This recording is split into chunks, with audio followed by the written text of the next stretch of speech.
The Sims had a live stream yesterday, so we have a lot to talk about. I was planning on posting this video yesterday, but the stream was an hour long, and I was expecting it to be like 30 minutes, and they were also like 15 minutes late, so I had to stream, and I couldn't post the video, but I'll break it down for you now. And by the way, all week this week, I'm raising money for Able Gamers on Twitch. Able Gamers is a charity that's working to make video games more accessible, so if you want to drop by the streams, I've got a lot of exciting plans. So I'm just saying, I'll link that down below. But let's talk about the Sims. So yesterday was an Inside Max's stream, and they always post pre the Inside Max's stream a little agenda like this one. And these Inside Max's streams are not necessarily like news streams. These are more like a community talk show kind of vibe, and they always have been. So the focus is not on like announcement. The focus is on like, let's talk to the community and talk with people from the community and interview simmers. And then at the end, they usually tease new content. And they told us that in advance. Like, to me, it looks like the whole purpose of the stream was to celebrate Hispanic Heritage Month. And they had this whole Latin American players make the Sims feature. The two Sim gurus hosting kind of talked about their background and where they're from. They talked about putting a piece of art from a Latin American artist into the game and showed off the art piece. In the creator chat, they had 4 creators on to come talk. And I loved this part. They were speaking in Spanish, and so they had English subtitles and just talking about their stories and like how they got started playing The Sims. The problem was the Twitch chat. I banned 10 people in my stream that I saw being so disrespectful and just blatantly rude in the Twitch chat during this segment. And I don't mean just people being like, oh, this is boring, because there was a lot of that. I mean like flat out nasty, horrible comments. I had to close the chat. Like, I found this so infuriating to see the people's reaction to this. And just in general, everyone was being so disrespectful. Like, why are you acting surprised that they're doing this? They told you in advance they were gonna do this. That was the whole point of the stream. I understand you want new content, but like, this was never gonna be some big announcement stream. Like, they didn't lead you to believe that. They never have been. I don't know. I was just really frustrated by the reaction of the Twitch chat to what I thought was a really special opportunity for a bunch of creators. I'm gonna link all 4 of these creators down below. They are incredible. Andrew Arcade is a dear friend of mine, and also MT Sims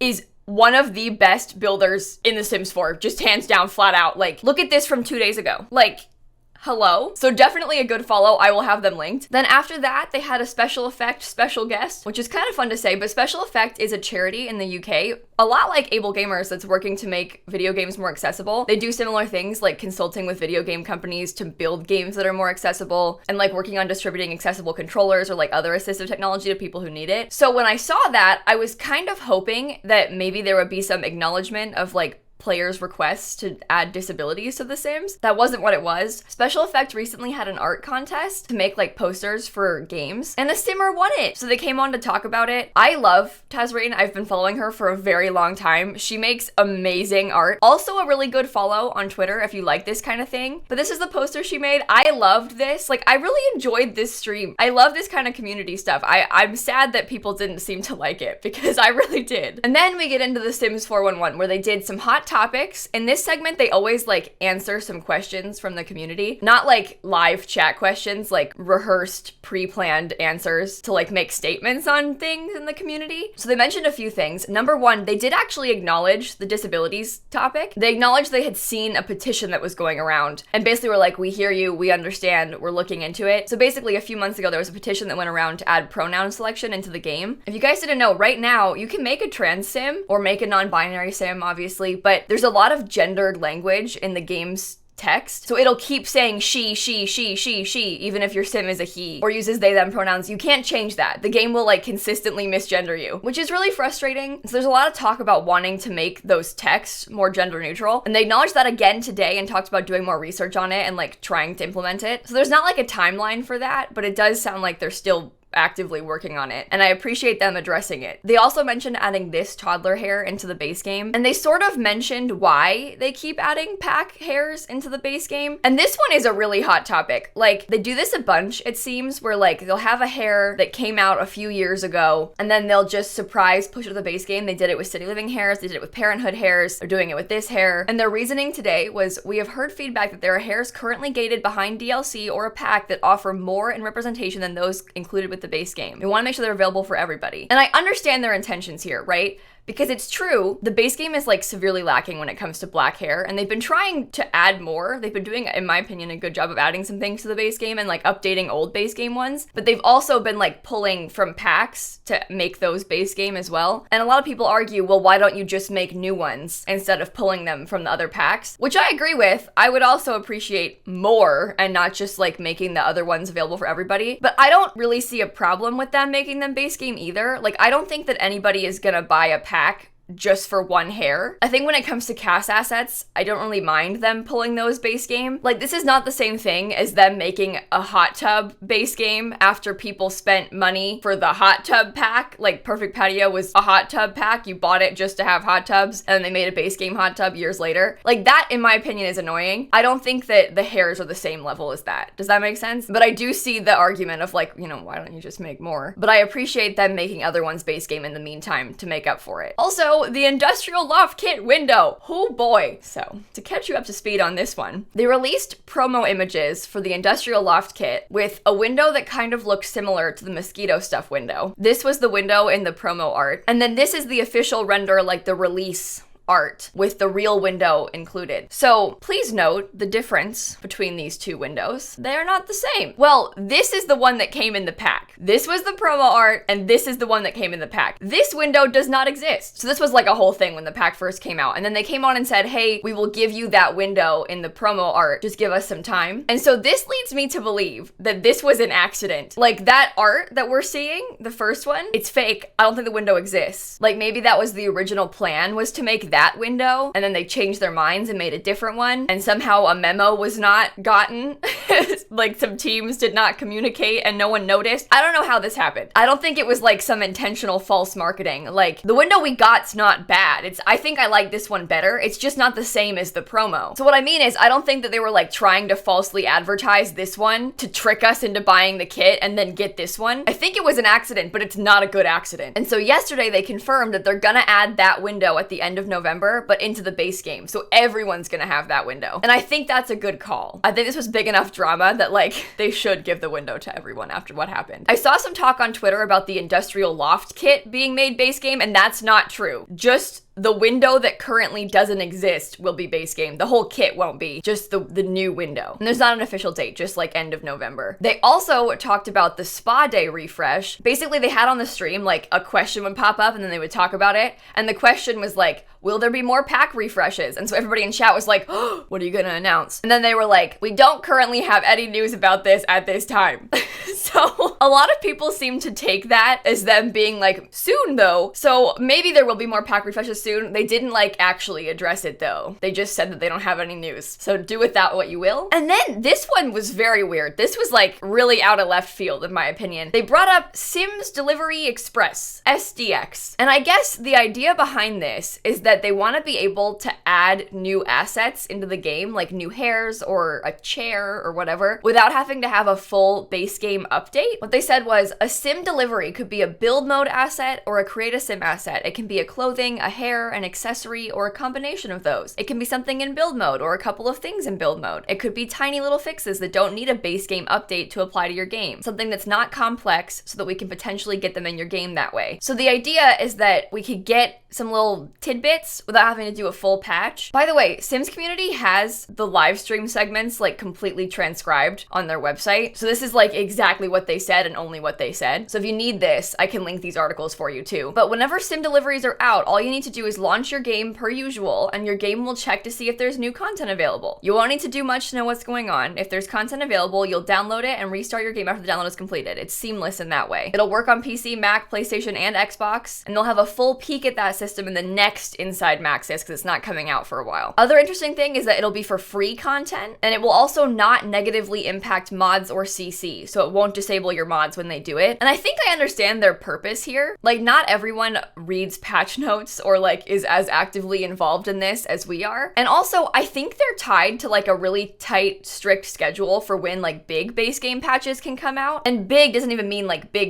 Like, I think that's just like the monthly patches are like very specific. But if they wanted wanted to drop things sooner, they could do it like this. I don't know. Also, when you patch the game, it like auto disables your mods, then you have to go back in and re-enable them, and that's like a whole ordeal. And a lot of people don't realize that, and they're like, oh my god, my mods are broken. And then I'm like, they're just turned off. Don't worry. But it sounds like this will not do that. So they're probably trying to minimize the like complications of this. One thing they did say, as a note for console players, you'll need to link your console account to an EA account to be able to use SDX when it comes available. I don't have a console. I don't know how hard that is to do, but they did like specifically mention doing that now so that when the thing comes out, you've already got it set up. They also said every Sims delivery, either previously downloaded or not downloaded by a player, will be included in a future game update after, except when there's limited content. We'll try to incorporate those in a future game update so that if you miss it, you'll eventually have it. So it sounds like if you can't download it with their SDX thing, you'll get it when like the update comes out, the like bigger one comes out. So they're just trying to get us stuff sooner. But what does limited content mean?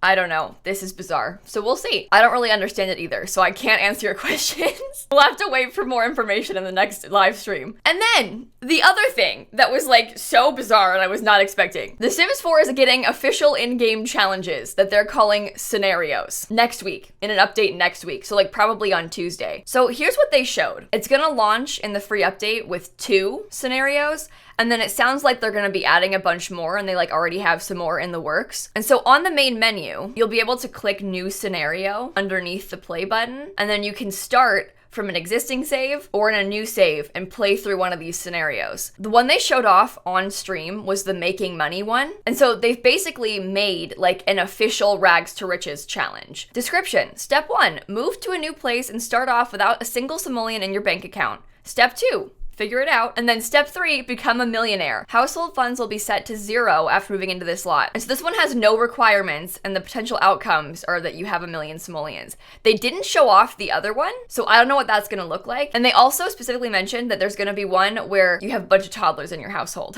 And probably more to come after that. They said too many toddlers and perfectly well-rounded are 2 more that are coming. And there's also gonna be some limited time scenarios in the game, which is interesting. So I have a lot of thoughts on this, but let me tell you what other people are saying first. A lot of people are angry that this is like one of the big updates coming to The Sims soon, because they were hoping for more like actual gameplay, and they're seeing this as like recycled gameplay that Simmers already do. Like we all already play Rags to Riches. I already have a whole series on Rags to Riches, you know? And they want to see more like actual in-depth additions to gameplay as opposed to like what seems to be a big aspiration. And I get that. That makes sense. I would also like to see those things, but I don't see this as a bad thing. Like, to me, it looks like they're trying to give official acknowledgement to the way that players already play The Sims 4. Like, they see us all making these challenges and they're like, hey, how can I support you in this? How can I make challenges official? How can I give you more to a thing that you're already doing? To me, it's kind of like Tiny Living, how they saw us all building tiny homes and they were like, oh, you like that? Let me give you like official support for tiny homes and make it into a cool challenge with perks in the game. I feel like that's what this is, except this is base game. And also, we've only seen 2, and like the first one seems like a integration of an official challenge, one that like everybody already does. We all play Rags to Riches, but the finding love after a breakup seems different. Like that, that's not like a standard challenge. And they talked a lot about like different outcomes, and they really hyped it up. So I'm curious to see what this is gonna end up being like, and I'm also curious to see like what else they add. Because could you imagine them like making official support for like the Black Widow challenge, and you come in and it's like requirements, have 10 spouses die. I think that's hilarious. I also see it as a way for them to like give people more ideas of how to play. Like, how many times have you tried to make a sim save and been like, oh, I don't have a storyline idea, like I don't know what to play, and then you just build a house and then kind of stop playing? I think like the vast majority of Sims players like pop in for a day and then are like, nah. Or they like play obsessively for a week and then kind of put it down. I am that way with most games, although I have never put down The Sims, so I'm just built different.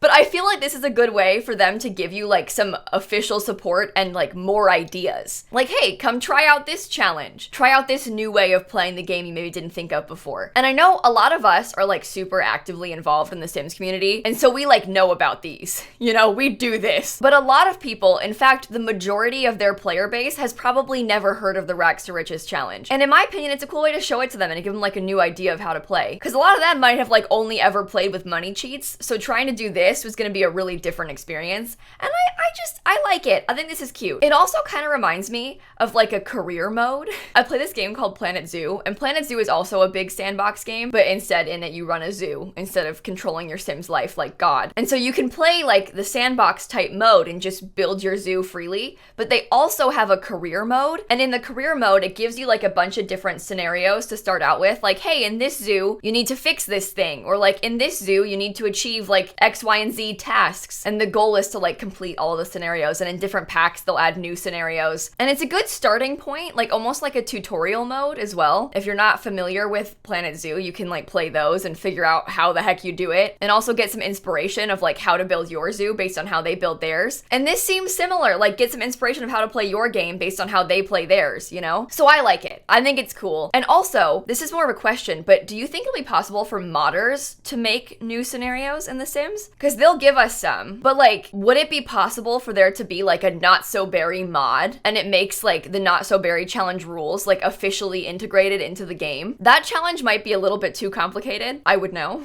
I wrote it. But like, do you think it would be possible for modders to make additional options? I feel like there's a lot of potential here. And I also don't think it's like as much of a nothing update as people seem to be making out to be. And again, obviously I would like to see more gameplay, like new gameplay, but I'm not mad about this one. In general, this live stream was like way more info than I expected. I would have been happy with like one new hair concept art or something. They've been known to like leak things on these streams by accident. Like we found out about the new hair color swatch update by one of these streams, but I don't think they showed that on purpose because they didn't talk about it. They were talking about something else. But I didn't really have like high hopes for big news, but it seems like they talked about a lot of things. I do want to end with like a small piece of advice for the Sim Gurus on how I think they could do these in the future. Part of this stream was pre-recorded, the interview segment was, but the rest was live, and they had a lot of technical difficulties, which I imagine was very stressful. And also their closed captions weren't working the whole time. I don't know if you can see this, but this little tiny CC button, you can see it's not doing anything because it doesn't work. Closed captions are not automatically built into Twitch live streams. What they're doing to have that button is they're using a special plugin in their OBS. I know because I use the same one. And these things can be kind of finicky. There isn't like a good solution for closed captions on Twitch right now. And obviously when it's trying to live caption you, it's like the YouTube auto captions. It's gonna mess up. Something is better than nothing. So I appreciate them trying. But my theory is that because these in particular, the Inside Max's streams are kind of short and like scripted, really rehearsed content,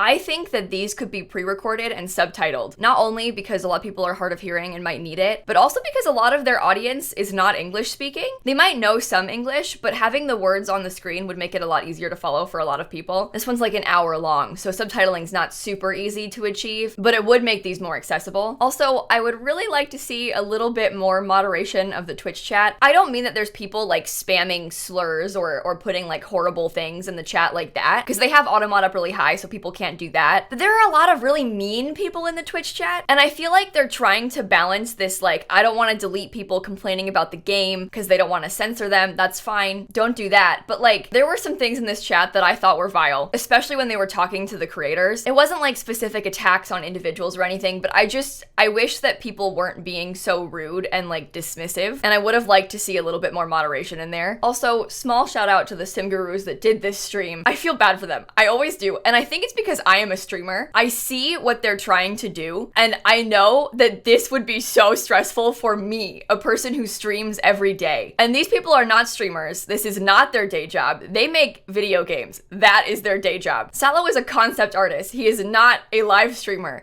And so I can imagine this is really hard to do and really scary. Like, this is public speaking on a very large scale, and so I have a lot of respect for them for doing it. So just want to send some love to Salo and Nadina because I think you guys did a great job, and I have a lot of respect for you because I would not be brave enough to do this stream and I am a Sim streamer. Okay, my video is long enough already. I think I've broken down the whole live stream. This video might as well be as long as the live stream. I'm sorry. I will keep you posted about future updates and things like that. Sounds like we'll have a lot to talk about next week with the new scenarios dropping as well. So with that being said, I'll catch you all tomorrow. Bye, everybody. Just by the way, I have been up at 6 a.m. to prepare to record this video again. I recorded it yesterday, and now I did it again.